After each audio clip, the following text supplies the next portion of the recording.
Juste après être devenu président des États-Unis, Donald Trump a signé des documents pour expulser un grand nombre de personnes vivant sans papier dans le pays.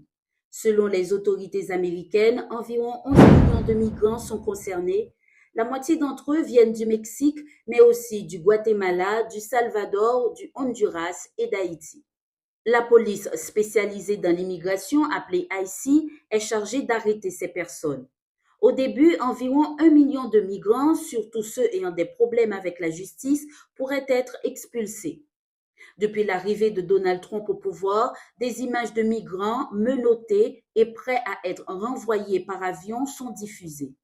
Sur TikTok, des vidéos montrent des arrestations musclées en pleine rue et des entreprises vidées de leurs travailleurs sans papier, forcés de se cacher.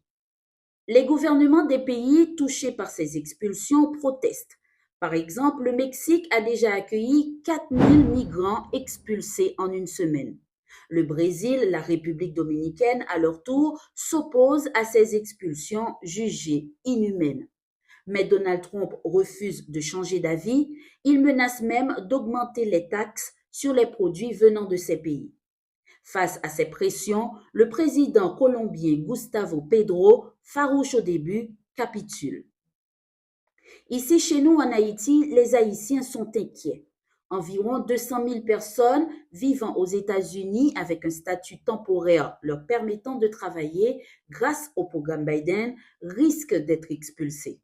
En plus, 150 000 autres Haïtiens qui bénéficient du programme de protection temporaire TPS sont aussi menacés. Depuis le Vatican, le président du Conseil présidentiel de transition, Leslie Voltaire, demande de l'aide à la communauté internationale pour protéger les Haïtiens concernés. Mais un autre problème inquiète davantage. Le sénateur Marco Rubio, maintenant responsable de la diplomatie américaine, veut arrêter l'aide internationale. Rappelons que les États-Unis restent le principal donateur d'aide humanitaire en Haïti.